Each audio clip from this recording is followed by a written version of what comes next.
Hi there.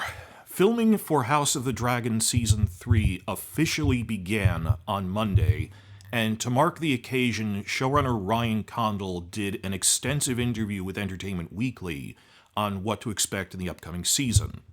And one of the things he talked about was Alicent's sons, what to expect for Aegon in the upcoming season, as well as a new character, Aegon's youngest brother, Daeron. And this ties into a wider question about the season structure that he mentioned before, that there's going to be this, what he called conceptual episode that breaks their traditional episode structure and is mostly character-driven. And the top theories are that it's either a Daeron-centric episode or an Aegon-centric episode. We've been discussing this. So I'm going to go over Condal's remarks on both of them in this and see if we can glean which one of them it might be focusing on. Originally, I was going to make one big video about this entire interview because it covers a variety of topics, but I decided to split it up both for length and focus. So I already started with the big one about the announcement and the outright new castings that we got for Roderick Dustin and for Torrin Manderley. They haven't announced Daeron's actor yet. I mean, people go, oh, how could they have not cast it yet? They've cast it, they just haven't announced it to the public yet. Because it'd be a relatively unknown actor anyway, because it could do their youth.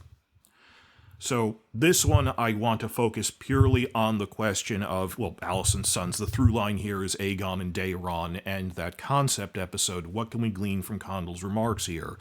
This is really the first time he's talked about Daeron in any depth, and I actually liked what he had to say, as well as what he said for Aegon. It was a pretty informative, good interview for that stuff. I'll be covering the other stuff in other videos. We're focused here on these two characters. The order I'll cover them in is Daeron, then Aegon, because that's the order the article talks about them. That it goes immediately from talking about Daeron to next paragraph, Aegon, so I'll just follow what they did. Well, he starts talking about Ormond because he's in Daeron's storyline. Let me just read it off here. The other new face of Season 3 has already been publicly announced, James Norton. He was in Grantchester, he's been in a couple of things, he's been in Little Women. He's actually a BAFTA-nominated actor. This is a relatively prominent actor. And as I said, the fact that one of the major characters in Daeron's storyline, they went to the trouble of casting a relatively prominent actor, means we're going to get a decent amount of Daeron. Daeron, due to his youth, would have to be a relative unknown, you see, but because Ormond is in every scene Daeron is in, this is actually really encouraging that they didn't skimp on this, that they're willing to cover this, and he actually talks about this a lot of, we wanted to give focus on their relationship, because if you think about it, Ormond really raised Daeron more than his nuclear family did. Cousin Ormond. Ormond is his first cousin once removed, because Ormond is Alicent's first cousin. Cousin to her and Gwaine. That he is the Lord of Old Town. He is commanding their land army, which is the largest land army on either side in the entire war. Bigger than the Lannister army. You see it at the very end. Condal says, this is the biggest new role that I think we've added since Season 1. And I can read that a couple of ways, that, well, in terms of actor prominence, because it's not that Cragen and Jane are, and other characters introduced in seasons. Alice Rivers, for example, also is a pretty big role. It's just they're not new in Season 3, but he's prominent. I've already made other videos saying Jane Arryn drastically increased in the ranks that they put out for Season 3, so I think we're going to get more of her. But saying maybe since Season 1, I think he's referring to actor prominence, because Simon Strong is also, Simon Beale's a really prominent actor, but it's not a big role. But I think that Ormond is really going to delight and surprise the audience with what he brings to the narrative and with what James does with the character. They're treating him as a real focus of this. And they're not wrong. He's not a minor Hightower. He's functionally the Lord of the Reach. He's the most powerful Lord in the Reach, because the Tyrells are nothing at this time period. They're up-jumped stewards they were stewards 130 years ago. They're nothing. So he is a very powerful lord. It's not to say I even rank him co-equal with Cregan or Jane Arryn in terms of their importance politically. But moving down here, he points out we saw Hobart in season 1, his father, and people keep getting confused about this. I said, Otto's older brother, Ormond's father, wasn't named in the book. There is a minor, like 3rd or 4th degree Hightower cousin named Hobart, who's in charge of Ormond's baggage train. He's kind of a drunk. And we think he's cut from the show. They didn't make him his father. They named the father after the cousin on the logic that names repeat in dynasties. I mean, how many guys are named Bran in the North? You know, it's a repeating name. So you said, well, he's probably named something like Hobart. Gwaine is also a very frequent name in the Reach. So the character was unnamed. They borrowed the name from someone else. He died during the time skips. Last time we saw him was at Rhaenyra's wedding to Laenor. So 16 or so-ish years later, fine, he died off screen of natural causes, and his son is now the Lord. And I like how they played with that, Otto we think of as this schemer, but when you see him with his brother, it's the brother is the one ordering him. That there's this, Otto's really the second son grasping for things, as Daemon said. That Condal remarks of Hobart, since he passed away, Ormond inherited the South, and he has that particular brand of older brotherness with Otto, and I wonder if he's saying that he inherited that or not. That, well, Ormond was raised to rule as the eldest son of the eldest son, so I don't think he's as neurotic and grasping, and not as much of a chip on his shoulder. I mean, what happens when you see a Hightower who isn't desperate like that? That they do have their good qualities. They are very pious, that they believe in their own piety. They're not doing it for show. That it'd be weird that we think of them as the bad guys, but that he is generally, when they pray, they believe it. They're like the Borgias, because they rule Old Town. That's where the head of the faith still is. I wonder if they're going to play with that he's this pious, honorable knight on what we think of as the wrong side. But let's see how they play it, though. But among Ormond's troops is another member of the Greens who's been long absent from the narrative, Daeron Targaryen, the son who's only been referenced on the show in dialogue, that they mention he's been squiring for Cousin Ormond.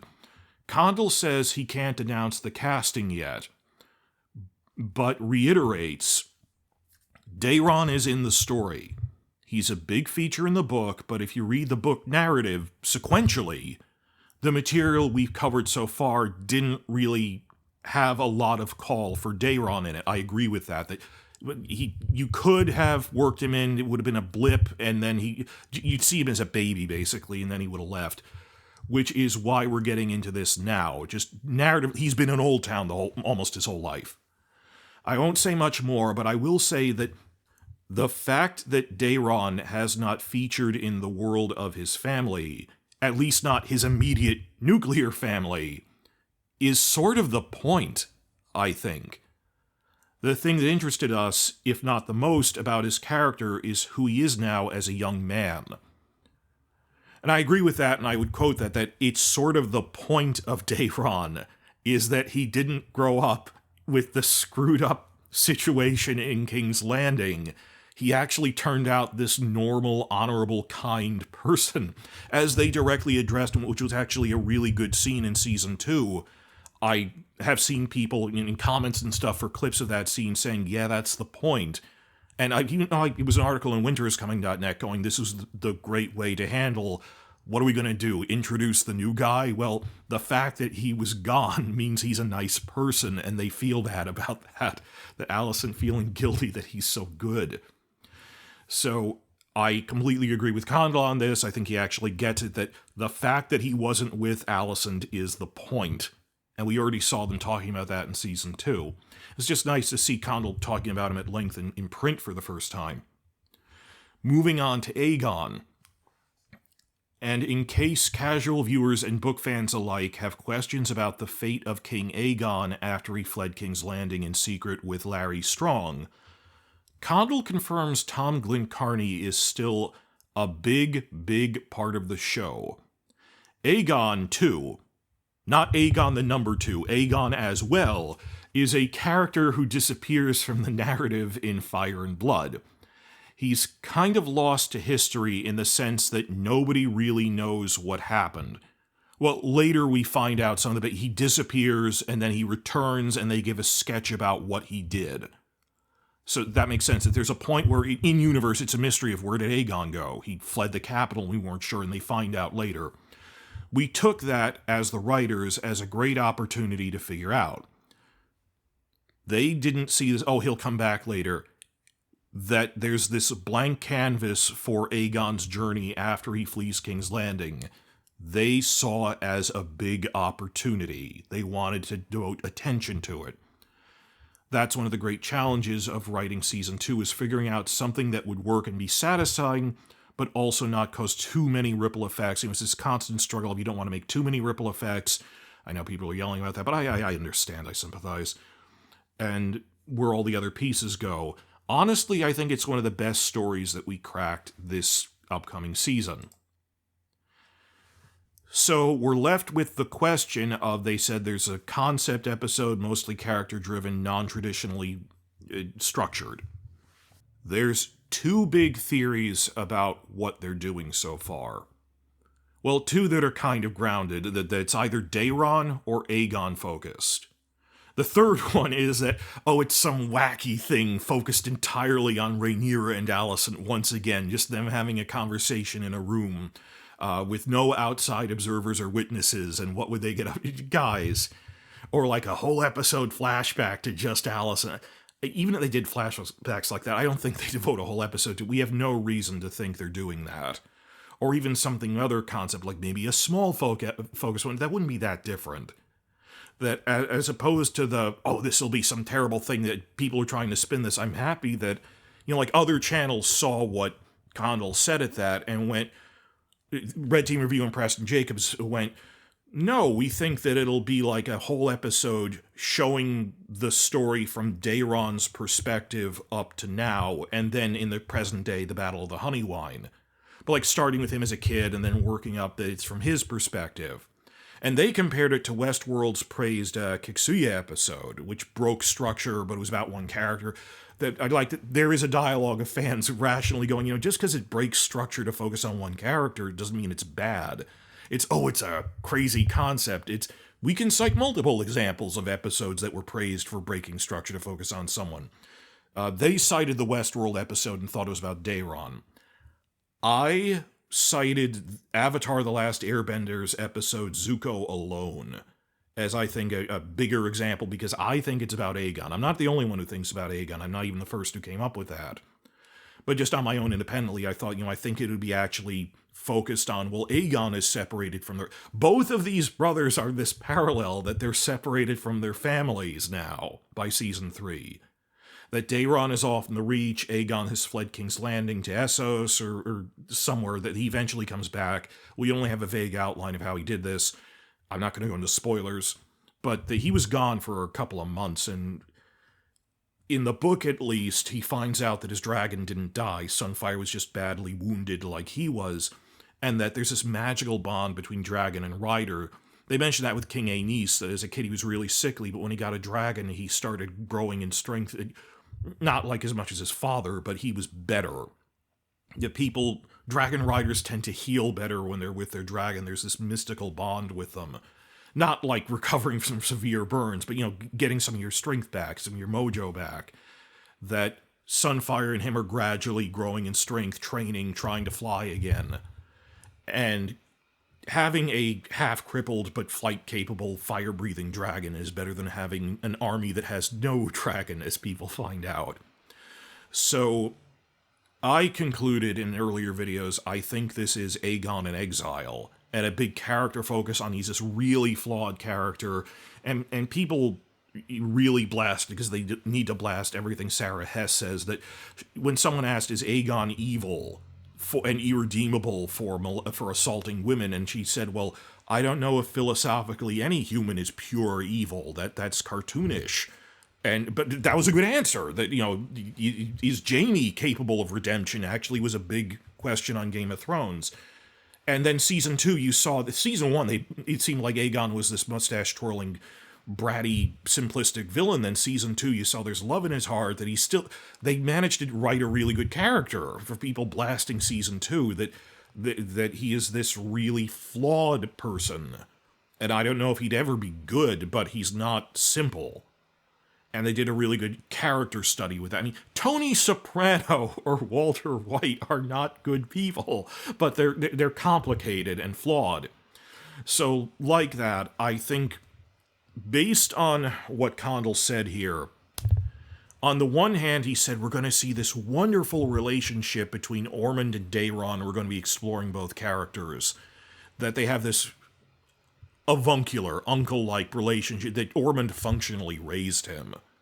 Really. Well, there were points when Otto was there in his youth, but are we going to see them be good and trying to be honorable people through what's really a hellish war? I do think we'll see that no matter what. It's just, I don't think they would devote a full episode to that. If they do that, it'll be episode 2. But I'll talk about that more in the outline video. On the other hand, I think we're getting Aegon in exile. The way Condal devotes so much more attention to, we devoted a lot of thought and time to this. This is the only time we're going to see Aegon. That script leak showed that he is physically in episode 4. I think we'd be checking in on him now and again, and then devote like 40 minutes of a full episode to just him, like in episode 7 or something. Now, I'm going to get into this in the next video because I split this for length. But they also announced the director list, and the new director for season 3 is directing episodes in the back half of the season. Episode 2 is by Claire Kilner. So if they were going to do a Daeron-centric episode, I think it'd be episode 2, and another piece of evidence is they would have used a different director for this concept episode. I think they brought in Nina Lopez Corrado, the new director, to do the Aegon episode, and it lined up with when I thought it would be in the season.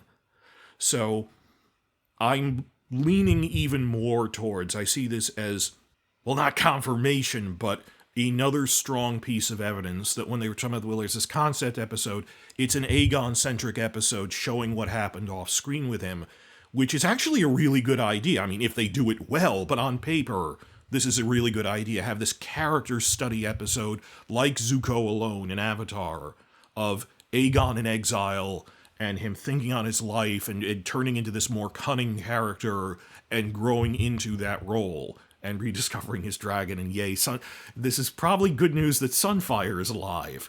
So if people go, oh, there's this concept episode.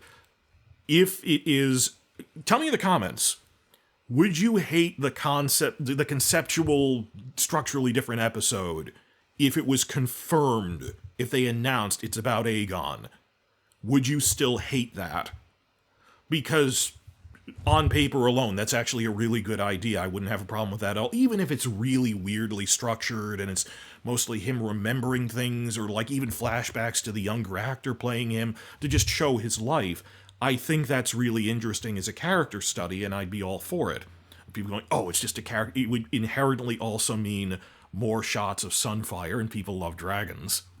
So that's what I think they're doing. This really cleared that up for me in terms of what the character-focused episode is. Though I think we're going to be getting all that Daeron stuff just spread out over the season, not with a weird concept episode. So follow me after the jump for, like I said, I split this in half, for the more detailed update to the season outline.